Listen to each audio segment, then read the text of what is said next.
Bears podcast with Brad, Jim, and Will. What have they been watching lately? They're husky, hairy, huggable homos. Movie Bears podcast.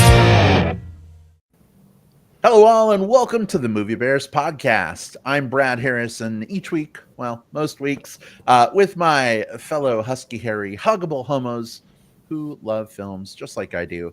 And sometimes we bring in friends, get together to talk about films either current or classic.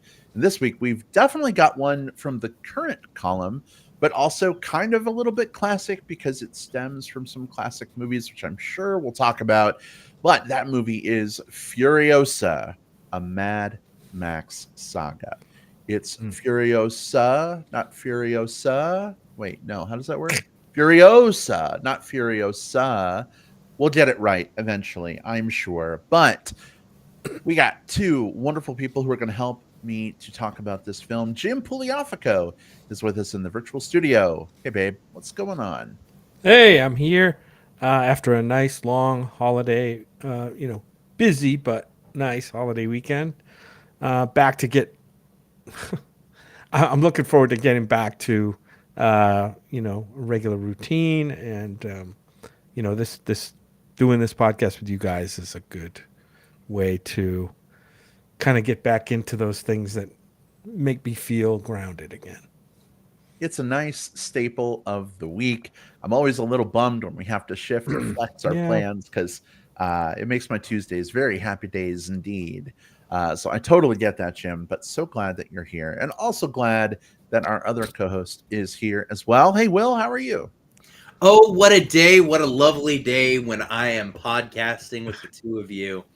I'm excited about this one. Like you said, we've had a couple of weeks where we've had travel, where we've had different things coming up, and so we've had to punt things around a bit. We did record last week, but this week we're recording about something kind of near and dear to our hearts. I know all three of us seem to have good experiences with the Mad Max Fury Road film, and so being able to talk about Furiosa here tonight, I don't know. It's fun to do a movie from a franchise that we've talked about before in the past, because I love to hear how people's opinions have changed over time on the original film, on the new one. So this is going to be fun. I really wish I had some of that silver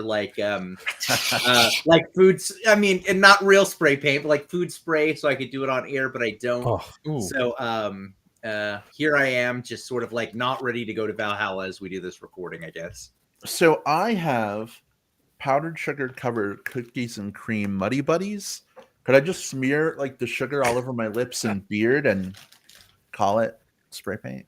I mean, I think you could, but there's probably a world where if you screen cap it at the wrong time, it looks like you have a different problem.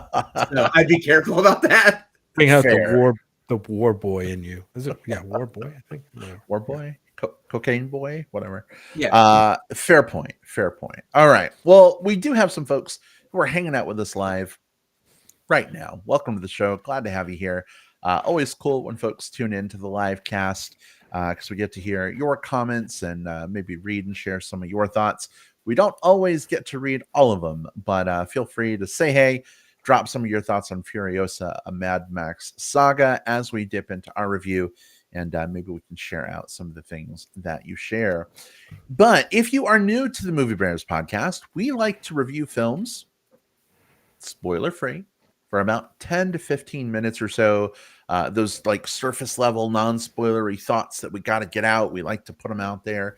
But we hold off on spoiling the film just in case anyone's listening because they're on the fence and, they want another opinion.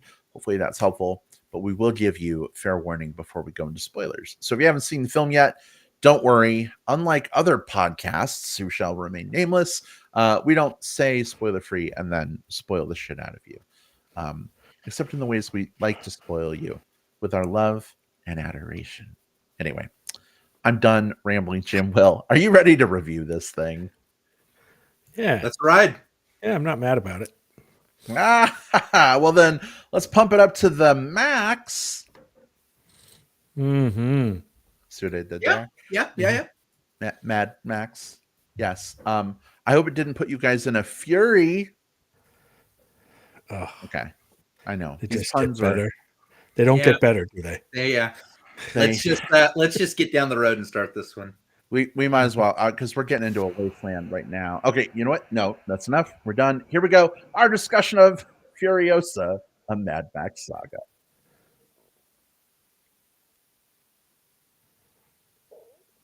All right. Well, I know several years ago we were at South by Southwest, like 2014 or 15. Rich Miller was at South by Southwest, right? And we were so excited about this little film called Fury Road that was coming out. And now here we are, so many years later, watching the follow-up film to that one. I would love to hear just about your experience, your thoughts on the film, of course, but also like having this new like extended sequel franchise of films. What did you think? Where do you come down? Yeah, so Mad Max Fury Road was the best movie of the year that it came out. Which is a pretty high bar for a follow-up film to have to sit into. And yet here we are with Furiosa Mad Max Saga. While definitely not the first or even second from this franchise, we have a few that have happened, of course, over the years. This is the second of this sort of like new era of Mad Max films, and sits as a prequel to Fury Road. Of course, George Miller's back to direct. Writers George Miller and Nick Lathoris are back, and then we've got Anya Taylor-Joy playing a young Furiosa here. This movie whips ass. I loved every moment of it. This is a movie that starts from within the first minute. The action and the plot and the story and everything kicks in hard, and it doesn't let up until the credits roll. That's not to say that it's nonstop action with no character beats. There's lots of moments where it does slow down for a bit, but it never stops moving, stops propelling itself towards this inevitable moment. And I tend to have a problem a lot of times with prequels for this very reason. There's the sense of inevitability, the sense of like, well, I know where this is going, so I'm just along for the ride as they cram in as many references to the source material as possible to give us those little memberberry moments. And that's not what I got here at all. This felt like an expansion of the world, not a restriction of the world into this predefined lane of prequel territory. I felt that we have a new villain here, Dementus, played by Chris Hemsworth, in potentially his most fun role that I've ever seen him in. He plays someone who is over the top and theatrical and silly and toothless and also terrifying and ruthless and savage, and you almost get lulled into not taking this dude seriously through this movie until you have to take him incredibly seriously. There's not a lot of dialogue in this film, especially I think I read somewhere that Anya Taylor-Joy only has like 30 lines of dialogue in the entire movie. But this isn't like a movie that feels as though it's all action, all pop, no substance, because there's a lot of storytelling that happens just through the way the world is presented and the way the characters go through it. Looks good, feels good, really nice on the big screen, really fun to follow along with these characters.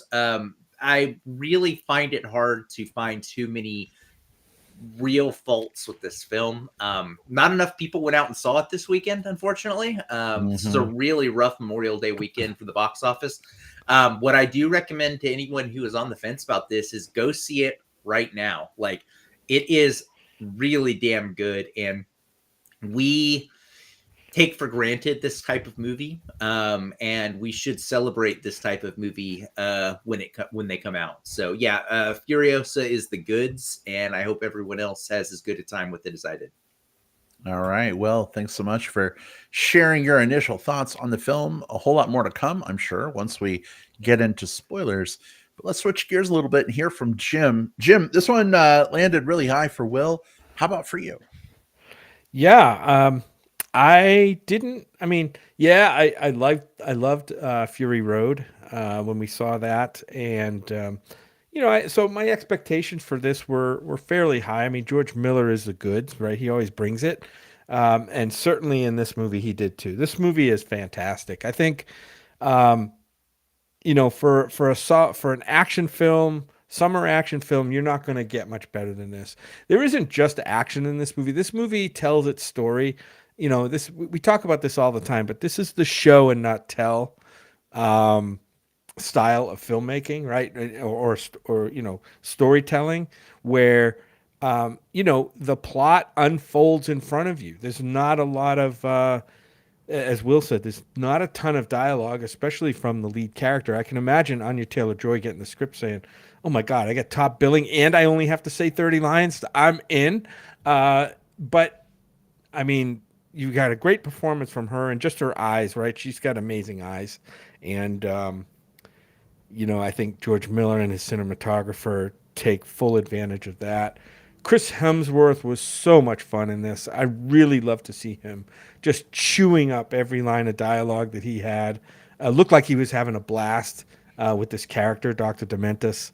And a few other characters along the way. There's a young Furiosa played at the beginning of the movie by Alila Brown, who I thought did a really fantastic job. I love this. We said it's a prequel to Fury Road, and we'll talk a little bit more about how that prequel fits with Fury Road, maybe in spoilers because we don't want to give too much away here. But yeah, this is fantastic filmmaking. George Miller has this thing on lockdown. He's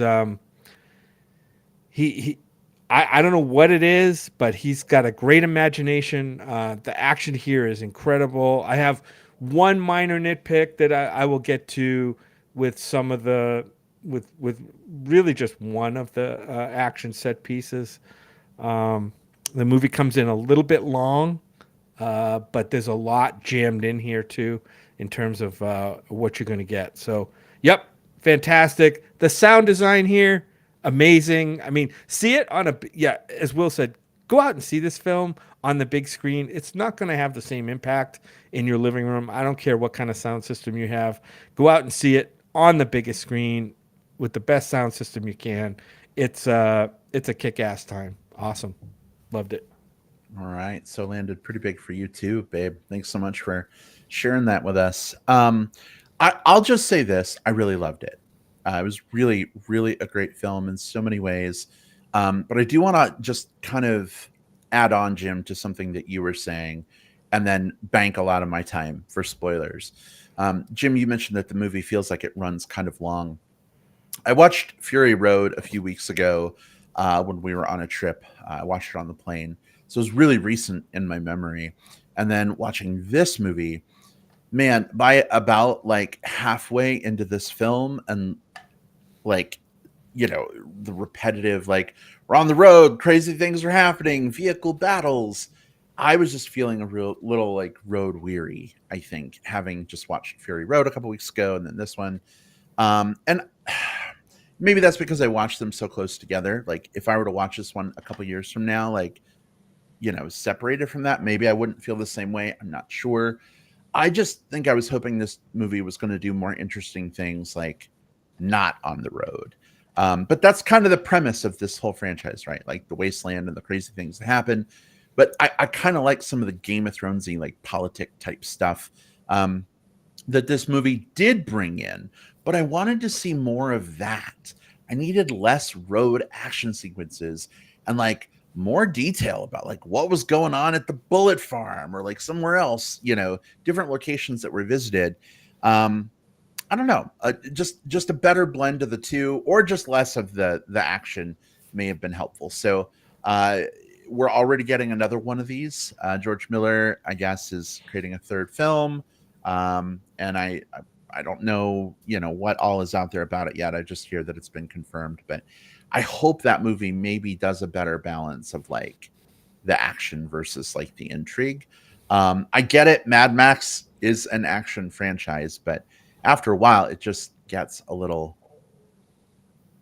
over and over, samey. So this was a 4.5 star for me, so it didn't detract hugely, but I did just want to kind of call that out, that like, especially, you know, if you watch Furiosa first and then jump right into Fury Road, you know, a year from now, if you're new to the franchise, it's just going to seem like, oh my God, can we get something different maybe for some folks? Anyway, that's me. Yeah, actually, this movie kind of, I know you watched it before, but this movie did make me want to go back and see Fury Road like right after this one, which I haven't done yet, admittedly. But to your point, Brad, yeah, I think George Miller builds a world here, right? He does more expanding of the world, if you will, but nothing gets too deep, right? It's all kind of, you know, he sets the world up to some degree, but he doesn't go deep into the whys and wherefores of any of what's going on. And I think for me, I think that created more of a sense of like tension and like confusion and surprise, like not knowing, kind of, I don't know, kind of like the not knowing is more, I don't know how to say it, but it's more surprising, I guess, right? It's not anchored and it feels more wild, if you will. Anyway, but yeah, I definitely see your point. He's certainly not interested, at least in these two movies, about building any kind of deep understanding of that world and how it works, like how Immortan Joe got to be who he is, and you know, Dementus got to be where he is. He just kind of shows up in this movie. I don't remember him in Fury Road. I don't think he was in Fury Road or even mentioned. I'm not sure. But we can talk about that. But yeah, I think you have a good point, babe. If you're looking for some kind of depth to the world he's building, this isn't really, I guess, interested in that. Yeah, I think the thing that it's most interested more so is in the breadth of the world, more so than the depth. And what I mean by that is this is a franchise that is really interested in letting you pick a couple of the pieces together, right? You know, it's like, you know, I'll go off of what you just mentioned, Jim. You know, like, how did Immortan Joe come to power? I think the film's more interested in saying terrible men are always going to come to power in the world. You know, let's see what these specific terrible men are doing, and more importantly, how can people use, like, you know, frenetic action and like radical like hope to sort of overcome those circumstances. And so I think that's where the world building works for me, is that we get all of these little like building blocks and little like play toys on the table, and we have so many of them that it almost feels like in any scene you can just sort of like pick something up and play with it, come back and watch this a second time or a third time and notice something new, notice something interesting, find a new detail. One of my favorite ones from the first film, from Fury Road, was of course the weird ass guitar guy. You know, they never went into why that guy was doing that, why he was there, but he was rad as fuck and it worked there. So yeah, I think that's where it kind of clicks in for me, is like, I think that if it didn't have that depth, but it also didn't have the breadth that it had, I think then it would feel shallow. But I think what it does here is it expands outward instead of expands downward, and that's where its strength lies. Yeah, I think I totally get that and appreciate that. I think for me, it's just how many action set pieces can you have, like following a giant semi down the road with like cars around it, like shooting shit at it, right? Like that's 75% of Fury Road. I feel like it's 75% of this movie. And it just, that to me does feel really shallow. But I mean, different strokes for different folks, right? Yeah. So yeah. Yeah, for me, it's like, give me 3 more like this. Like, it's one of those, like, you know, like the little warnings on like certain pills that says, like, you know, if a certain anatomical thing happens for more than 4 hours, consult your doctor. That would be me watching these back to back, right? Because it's like it hits a very specific note, right? Yeah. I get the point, because there was an action set piece in here that I thought went on quite a bit too long, and we'll talk about what that is. I don't want to say what it is because it might be a bit of a spoiler, but it's Yeah. somewhere near the middle of the movie, possibly. And also, there were times when they were going to different places, like certain groups were going to different places. I wasn't exactly sure what was like why they were going. Like, were they going for real reasons to like resupply stuff, or were they going to just to like try to raid? Like, it seems like everybody was just a raider in this movie, and it was kind of it's a crazy world. It's a crazy fucked Yeah. up place, and especially when they brought like the bullet farm into play and stuff like that. I was confused as to like, wait, there's the Citadel, there's the bullet farm, there's the what was it, gas town, Yeah. and it's like, it was kind Yeah. of strange. Yeah, I feel like this might be a really good place to take Yeah. us into spoilers as we Sure. start to burgeon on some things. So if you guys are down, Yep. we're going to go ahead and make that shift. So if you have not yet seen Furiosa, a Mad Max Saga, now's your chance to step away for about the next 25 minutes or so. Come on back after that, though, because we've got some plugs you're definitely going to want to hear. Or if you're listening to the magic of digital tape delay, go ahead and skip ahead using the time index in the show notes. But after you see this film, I mean, of course, come on back. You would listen to the rest and let us know what you thought. But spoilers are officially fair game. And Jim, I wanted to just start with something that you were starting to talk about before the jump, and that was like the trio of places, right? So we had the Citadel, we had the Bullet Farm, and we had Gastown, and they were all ruled by different people. And Dementus like takes one of them over and then takes another one over, apparently off screen instantly between scenes, and it was really confusing. But I think that was kind of more the intrigue I wanted to see, and I think the action pieces maybe could have lent themselves more to it, right? Like we had that cool action scene at the bullet farm where they're like driving around and driving into shit, and a giant semi can't break down a door but a little truck can. Okay, whatever. But I maybe like seeing more of Dementus is like taking over both of those locations, less like semis on the road and more like guerrilla warfare with guitars and machetes. I don't know, but maybe the breadth could have just been a little more depth here, and we could have learned a little bit more about these three places and kind of like what their history is. They seem to be some kind of like triumvirate, right? They have like a council that like gets together. I started to get so interesting when we started getting those details, and then we were immediately back to semi on the road, and I was like, damn it, I want to know all the things, George Miller. Yeah, the one so Dementus was ruled in which location? What was his home base? So it was originally like a little camp type thing, but he then came in and he took over Gastown during that Okay. that kind of feint at the kind of the beginning of that section of the film. So they were kind of nomad raiders, kind of. Yeah. Nomadic raiders, and I forget whether they tried to attack. I think they tried to attack the Citadel first. Yeah. So they went to the Citadel and basically they just got their asses handed. They get their asses kicked. They got over to Gastown and they used some trickery to get themselves inside the gates. Gotcha.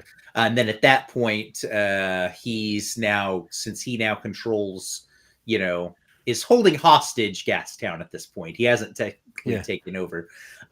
When he has that meeting with Immortan Joe, that's when he gets to sort of like flex his power and say like, yeah, I have this now. So if we want to keep doing this sort of like triangle thing that you've got here, now you have to deal with me. So that's how he comes to power. And it shows just how easy it is for terrible people in this world to come to power. Like all he had to do was have something of value and have enough muscle to defend it. And the other terrible people with enough muscle to interact with them were like, right. Yeah, okay, we're in. Yeah. It's funny. Like this movie is about, well, it's named after Furiosa, and we haven't really talked much about that character yet. We're talking about Immortan Joe and Dementis. But I do like how they showed Furiosa's origin story. The stuff with her mom at the beginning, I thought was very compelling. You know, stuff we've maybe seen before, but I still felt that it was compellingly told in this one. I half expected her mom to come back at some point because I don't think the movie actually really showed the full, you know, the death of Oh, her, the end of her mom. Maybe they Jim, did and I missed it. What? that's actually happening in the Fast and the Furiosas. The Fast and the Furiosas. Yes, it's a Yeah. it's a She comes mashup. back with Mashup. memory loss and like, Yeah. oh God, I recognize that girl. Want to make Yeah. me dislike a franchise? Do that. Yeah, I But do no, really like. Oh, go ahead. Yeah, no, but I did like the origin story. You know, we go from when Furiosa's like, I don't know what, 10 years old to you know, 20s or 30s in this film. And it does bring us right up to the point of the very beginning of Fury Road, I believe. Yes. Almost to the exact scene. Which is kind of cool, which is what, when I saw it at the end of this film, I'm like, okay, now I want to just continue with Fury Road. But it is a lot, babe. You're right. I mean, it's a lot. The one scene I'm talking about that I felt went on too long was when they first got the semi on the road, the big giant truck. And I think at that point they only had one tanker on it. And at another point, I think they added a second. They were towing another tanker on the back of it, but that scene just went on for quite a while. I can remember getting a little bit weary of all the crash and bash stuff in that scene, but again, to me, that's a minor nit. You know, like I said, I given this movie like 4.5 stars also, but that stuff happens to me in a lot of movies where there's a ton of action. I can lose interest really quick if it's just all bash and dash, like the Transformers movies. It's all clang and, you know, all that stuff is like I get tired really fast. This one did. I'm not comparing this movie, Transformers movies favorably to this. I'm just saying Right. that I'm just using that as to illustrate how I do tire of like nonstop action without anything to like hook me in. This one did hook me in almost every single action scene, almost all the way through, except for that one I felt was a tad bit too long. I mean, that's what it is about. Oh, go ahead, Brad. You let Jim go ahead last time, so please jump in. Yeah, I was just going to say, I think that's really what makes this franchise and these films work so well for me, because it's really a matter of execution, right? You know, because there are so many of these action films that don't work for me.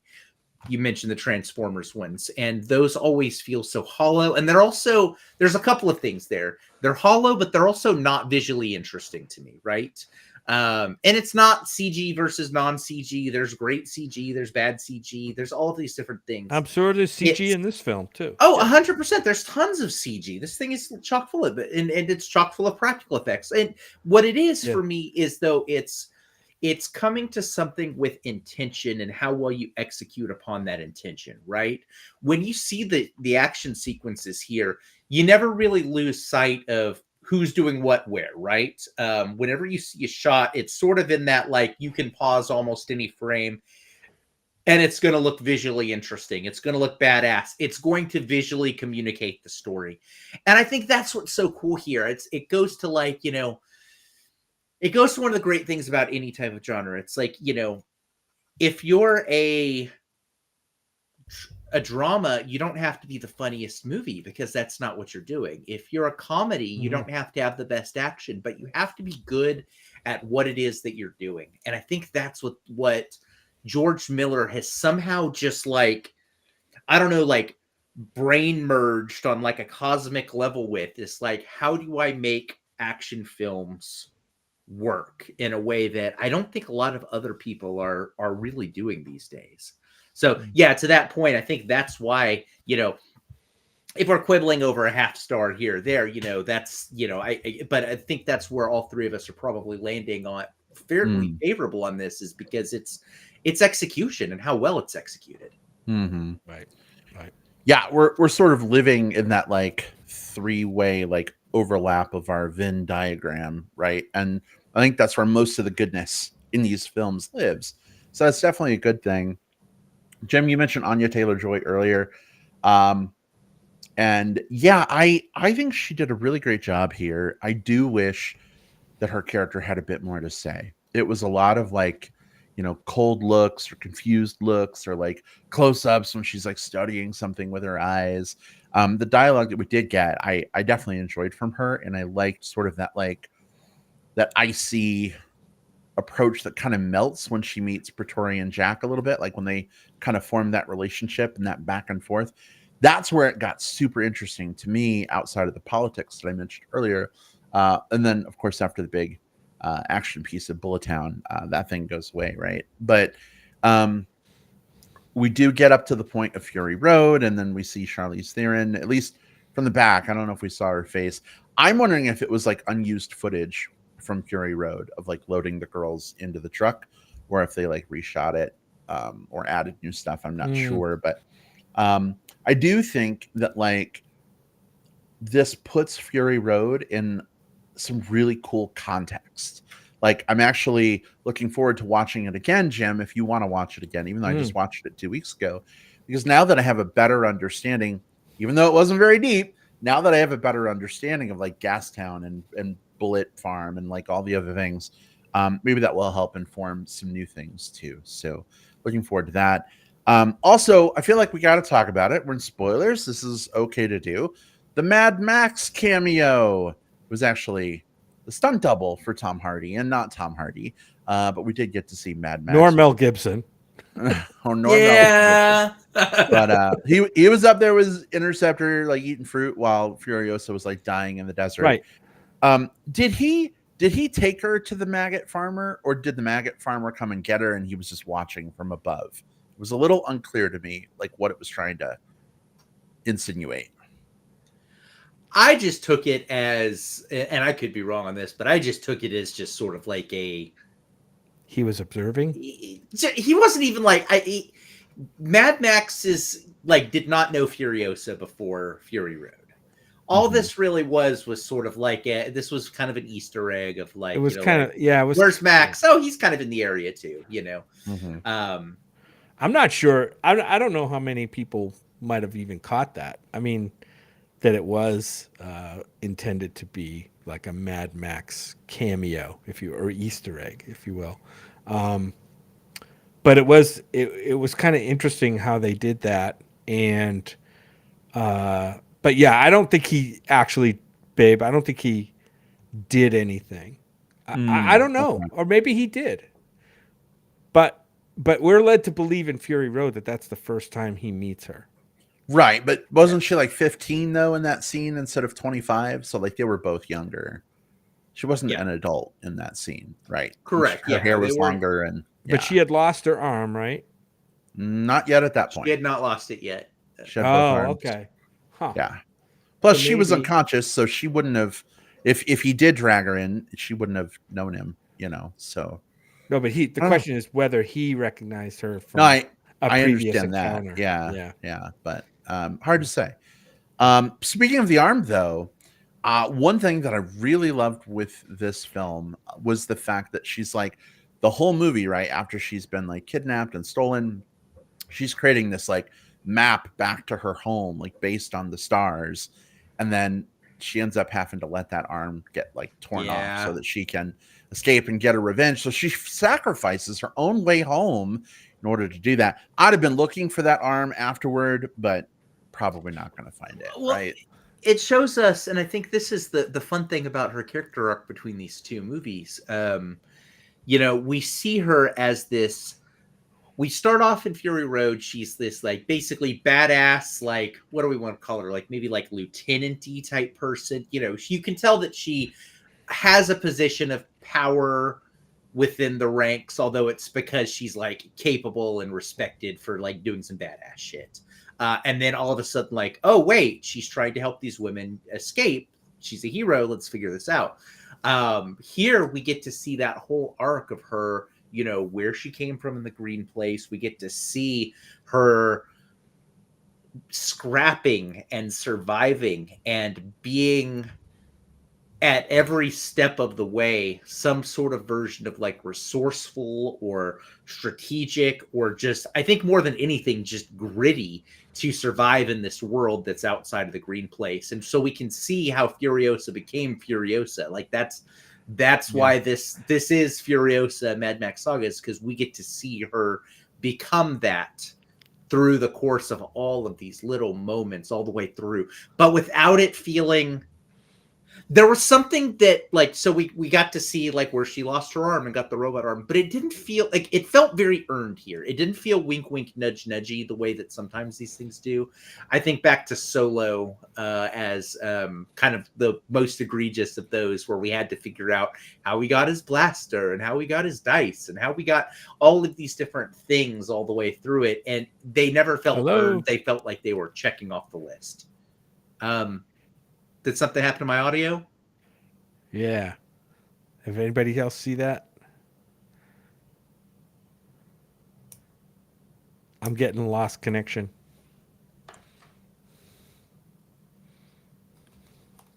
I'm going to have to reconnect, I think. You guys getting that? I mean, I still hear you, Jim. Okay. I didn't think we lost Brad. When we lost Brad, too. All right. Let me reconnect. How's that? Absolutely. Can I do that without fucking everything up? I mean, if not, it'll just be the Will Show for a few minutes. I'll do a tap dance. Yeah, but your video is freezing every few seconds, so something's still not right.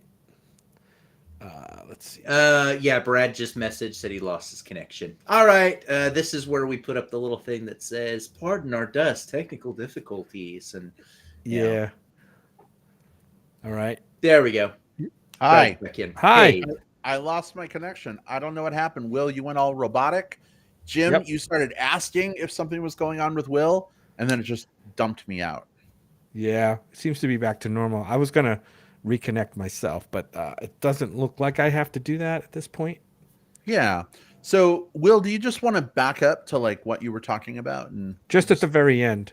Yeah, the very end part. What was the last thing y'all remember, just to sort of reorient me?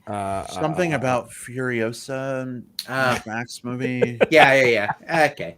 I think I was just saying, what's so compelling about her arc here is we get to see the becoming of Furiosa. We get to see, you know, in Fury Road, we saw the badass that she became, and the hero that she became, and eventually the leader of the wastes that she became. Yeah.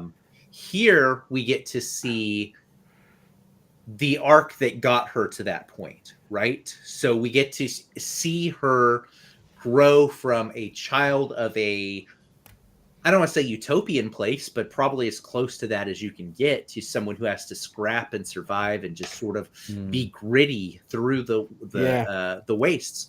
But whenever we get the becoming stuff, like her robot arm, we get it from a perspective that is like earned and feels good within the story. I was making the comparison to Solo, which I think is an example of a bad example of that same thing, where they felt like, to me, you have this like checklist of, well, we have the dice, we have the blaster, we have the friendship with Chewbacca. I guess we just have to throw these things in to check them off the list. Nothing feels like it was checked off the list here. Like that arm movement was a big moment for the reason that you mentioned. And this movie would not have been the same without it. And I like what this movie did in terms of, I think it makes the tragedy that we see in Fury Road, and I don't want to fully spoil Fury Road at this point, but Fury Road is like a tragedy, right? The way it plays out. And I think this really drives home the tragic nature of her journey, right? Because we get to see the beginnings of that journey now, right? And we're more invested in that and the place that she came from and her journey to try to get back there, which continues in, I'll just say it continues in Fury Road. Mm.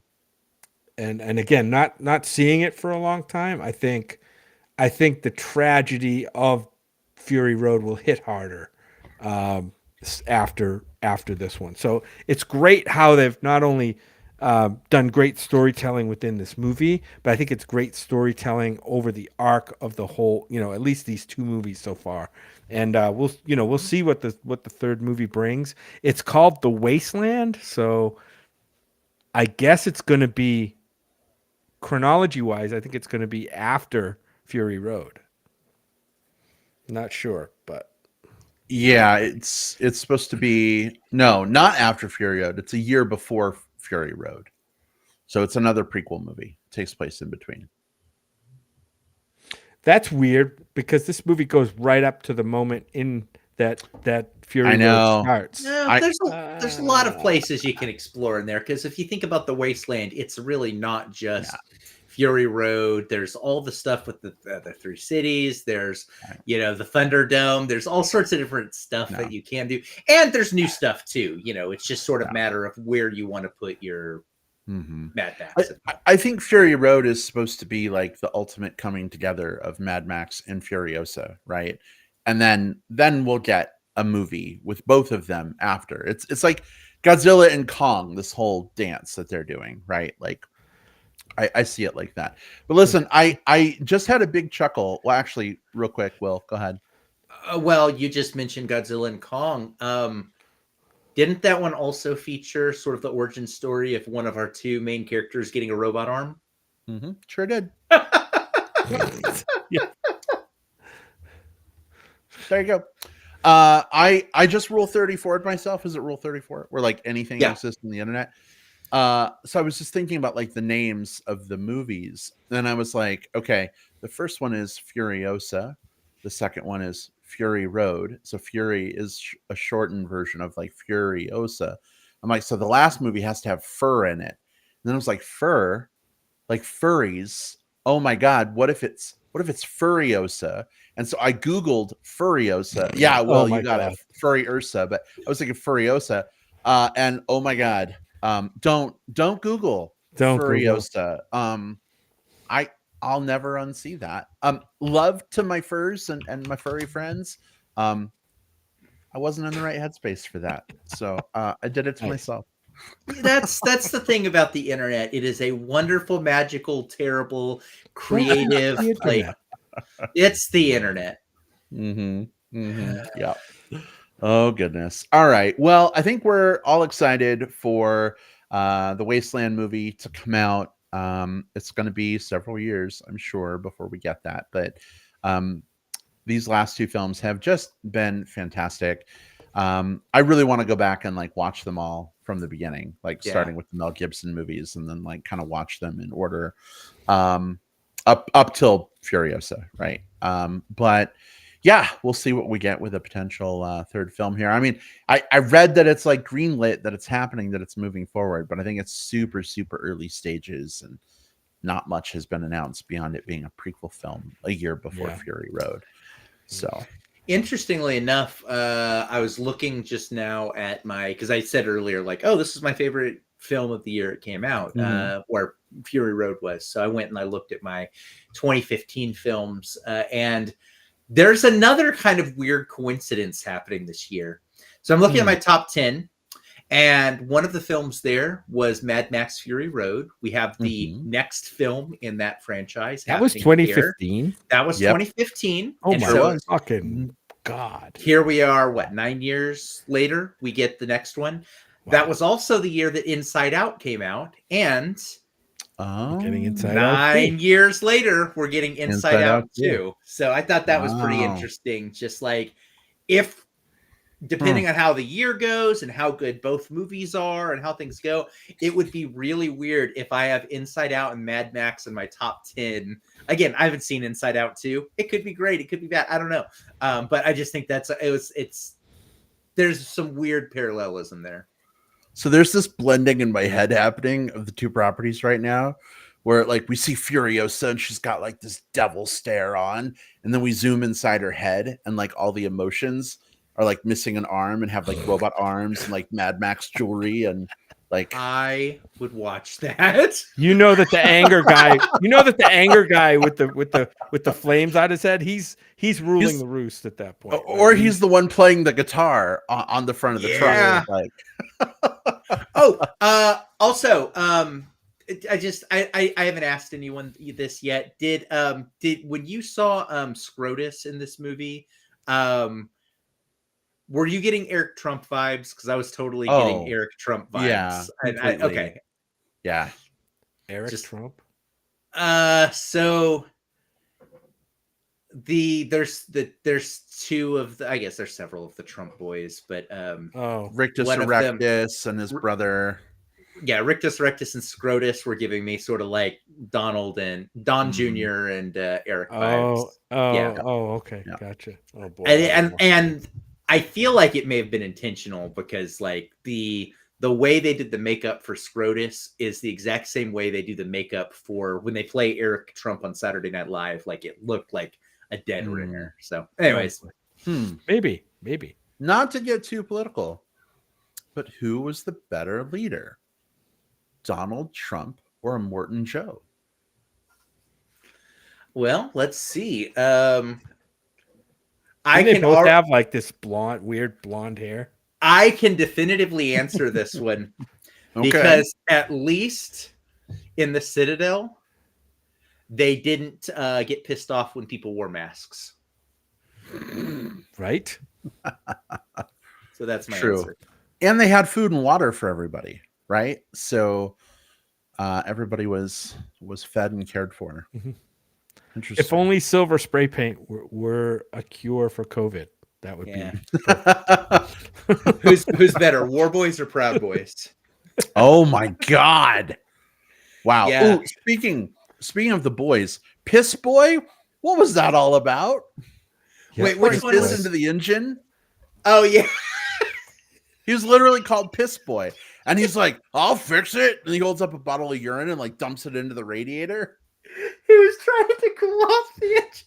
I love how like both like fearlessly brave and also stupid the War Boys are. Like it just makes every moment like the moment where like she's about to throw the bomb and he's just like ha glory and grabs it from her and it was like, oh, she was just gonna throw it, it would have been fine, but Yeah.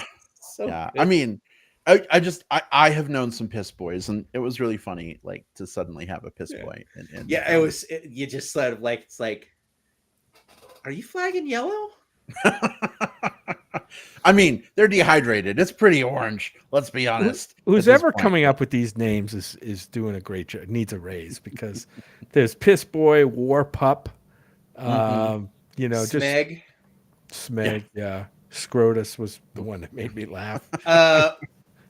Yeah, of course, you know, Rictus Erectus and Yeah. Scrotus, you know, like it's a lot of Ridic. just like perfect names. A lot of kink stuff in there. Toe Jam.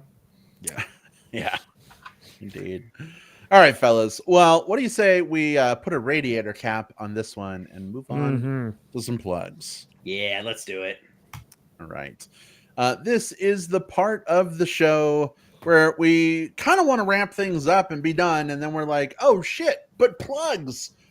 We got to do butt plugs. It's the excuse to say butt plug on air as many times as we can, but these are basically things that you'll love to put up your love of media and enjoy the consumption of things that we really love and want to put on your radar. So Jim, what is your butt plug? Sure, I'll go first. I may have mentioned this movie before. We're, you know, South by Southwest was what, maybe 4 or 5 months ago at this point. I forget, whatever. So let me see. Gosh, it was only like 2.5 months ago. I It think. feels like it was a while Yeah. ago, but we're still reaping the benefits of the films we saw at South by Southwest. The one that's been recently released, it's on Max, or it used to be HBO, HBO Max, is a music documentary. So my music friends, which I know I have a lot of them, get on this. It's called Stax, STAX, Soulsville, USA. It's a 4-part docuseries about the origins and history of Stax Records, which was a any music fan would know the Stax label. They were a music label and studio that was responsible for putting out music by Otis Redding, Isaac Hayes, Mavis Staples, Sam and Dave, Booker T and the MGs. I could go on and on and on. But this is a great, great music documentary done in 4 one-hour parts. I was able to see the first 2. They showed the first 2 at South by Southwest. So now I'm closing it out by watching the last 2. Check it out. It's great. Just a lot of fantastic music that Stax was responsible for.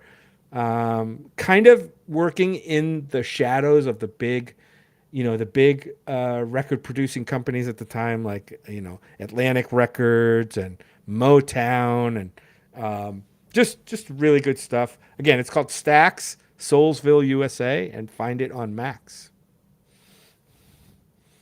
All right, Jim, thank you so much. Appreciate you putting that on our radars. Will, how about you? What is your butt plug for this week?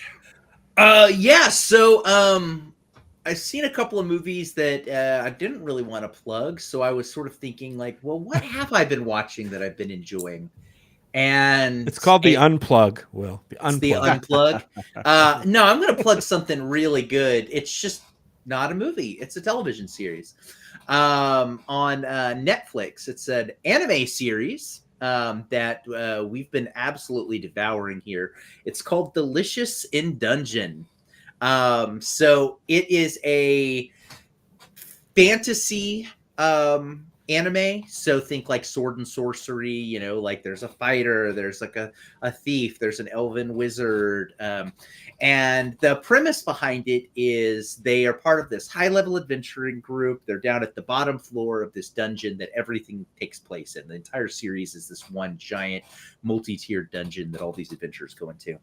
But something bad happens and they end up like back on the surface and needing to go back down to rescue someone, but they've got no money and they've lost all their shit. So they decide, well, we can't go buy a bunch of food and supplies.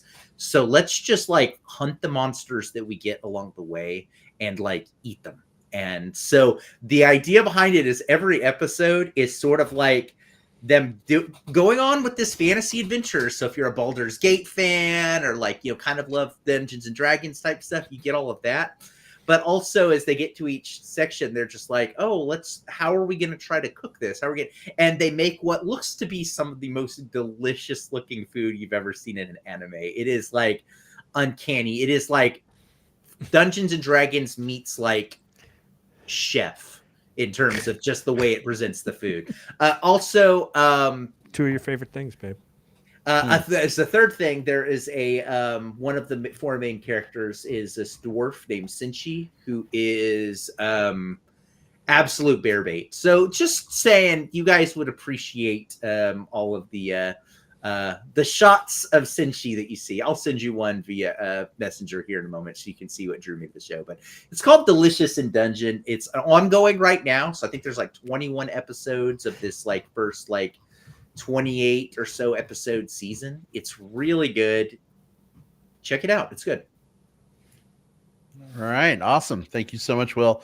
Definitely send us that bear bait to see if it will bait us into the show for sure. What you got, babe? All right. Well, I can't remember if I plugged this show on the show before. But even if I have, it's a new season of it. So I feel like I can do it again and get away with it. And that is Hacks Season 3. It's been playing out on HBO Max, or I guess it's just Max now, over the last several weeks. It actually had its premiere of Season 3 at South by Southwest while we were there. And then it started coming out week to week, a few weeks after that. But Jean Smart of Designing Women fame is the lead in that show. And she, you know, without giving spoilers for the show, she starts as sort of this like washed up elderly comedian lady, and it's all about like her journey and struggle to like find relevancy and fame and a place in a world that has like largely left her behind. And there's a lot of like heart to that story, but y'all know how weird I am about comedy. I don't know what it is about Jean Smart, but she just makes me laugh with like the gentlest little wiggle of her finger, or the way that she laughs, or a facial expression, or the way she like moves her hair. I don't know how she does it, but like every episode I just am enamored with her. Like, you know those shots of like Steven Universe when he has like giant stars in his eyes? Like, that's me watching Jean Smart on Hacks. Hannah Einbender plays sort of the like the more like deadpan humor person to kind of be a foil for Jean Smart's more like out there crazy humor, and I think they just bounce off of each other so incredibly well. There's one episode left in season 3 that'll air this week. I'm going to be very sad when the season is over, but if you like female comedians, if you love Jean Smart from old 80s shows, if you just like comedy in general, but if you like really smart comedy too, don't get me wrong, this show has some of its stupid comedy, but I'd say 85% of each episode is very smart, very witty, like dry, sarcastic comedy. Super good. Check it out. And a lot of cultural relevance. They touch on a lot of issues of today. You know, everything from what's going on social media to the battle that comedians are struggling with right now, like what constitutes a joke versus something super offensive. And you know, it's interesting stuff.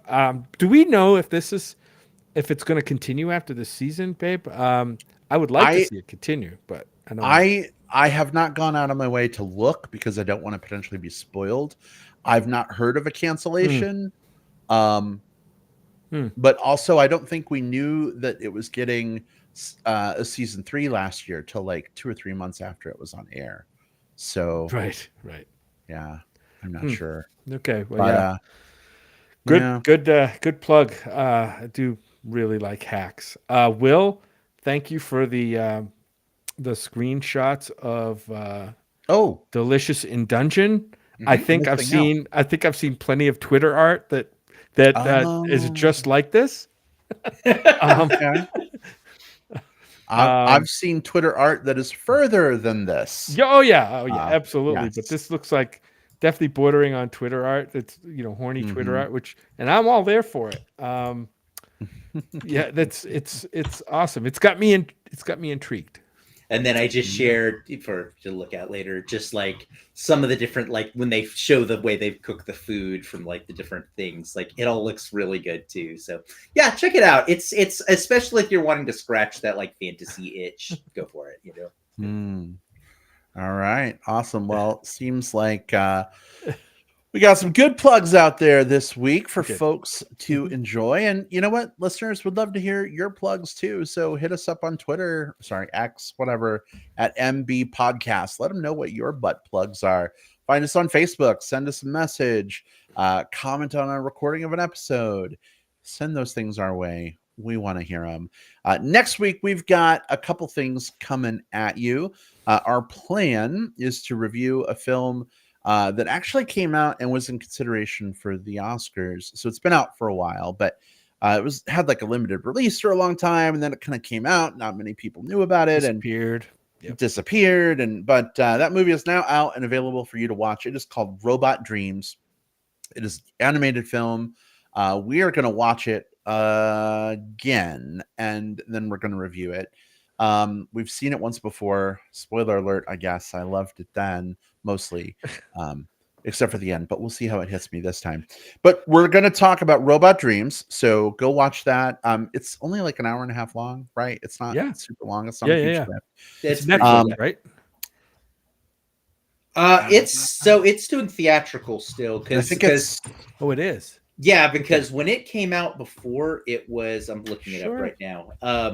The theatrical that it originally had was like in and out because it was like just the qualifying stuff. So now we've got the actual theatrical run of Robot Dreams is starting Yep, opens in US theaters May 31st. So yeah, all it Yeah, really did yeah. was Oh, you're it right, just yeah. did New York, Yeah. LA last Yeah. fall for like And- the minimum 2 weeks. Right. So- And because it had that time, it could be in consideration. I think we actually watched a press screener or something. Yes, we did. Maybe. We did. Or Yeah. yeah. But now that it's out in wide release, I mean, if you're looking for something fun to go see this weekend, relative to when this is being recorded, it's going to be nice to have this on the big screen. So go see it, check it out. We're also going to be talking about some of our favorite robot films. And I don't think that's a topic we've really delved into much before. So Yeah. I'm excited to see what robots, droids, androids. I mean, if they're at least half mechanical, I guess that counts, right? Yeah, we all get Maybe- to forge our own robot definition, right? So I'll be interested in seeing like what the two of you, one, consider a robot, and two, consider a good robot, right? And that's because we're all gonna come at it with slightly different criteria, and that makes the lists, I think, more fun. You could say we're going to share our robot dreams with each other. Oh, that's a good one. Aw, right? Mhm. All right. Well, hey, everybody. Thanks so much for tuning in with us this week. If you want to chat between now and next time, let's quickly tell you how we can do that. Jim, where can folks find you online? Find me on Letterboxd. We talk about Letterboxd a lot. And if you're a movie fan, I hope you know about Letterboxd. If not, look it up. It's BOXD. No E in there. Look it up. It's an app. You can have a lot of fun with it. Rating and ranking, making lists of movies, reviewing movies on your own, reading others' reviews. I'm on there at JJP Out West. That's my handle on there. So connect with me there at JJP Out West. And I'm also on Facebook under my name, Jim Pugliafico. All right. Thanks, babe. Will, how about you? Yeah, find me on socials. The biggie that I think we like to talk about here, and with good reason, is Letterboxd. I'm at the Movie Bear there, but I'm on the other ones too: Facebook, Instagram, X. Just come look for me using some combination of my name or my handle there. Just let me know who you are. It's easier for me to want to engage and chat with you if I know who you are, and that you're not just a bot. There's a lot of bots these days. So many bots. Absolutely. Bot awareness should totally be a thing. I am sad to admit that if the bot has a picture depicting a hairy chest of some kind, it might get through my bot filter accidentally. And then I have to go back and try and figure it out. It's really hard. I should not have revealed that on air. Oh boy. Anyway, if you want to chat with me online, like Jim and Will, I'm on Letterboxd as well, only I'm at iBradPro. I've been rating everything that I've seen this year, including the Eras Tour. Will, I did go back. I guess it's a concert movie, right? So it was in movie theaters, so it counts. But you can also find me on Facebook. I'm Brad Harris. I'm the one who likely has Chub, Chaser, Bear, Otter, Dolphin, Wolf. We saw a thing at the Bear Bar this weekend that had like all 50 of the different title names. Dolphin was a fun one. I was like, oh, dolphins are a thing? Okay. interesting. Goldilocks. Well, of course, Goldilocks, of course.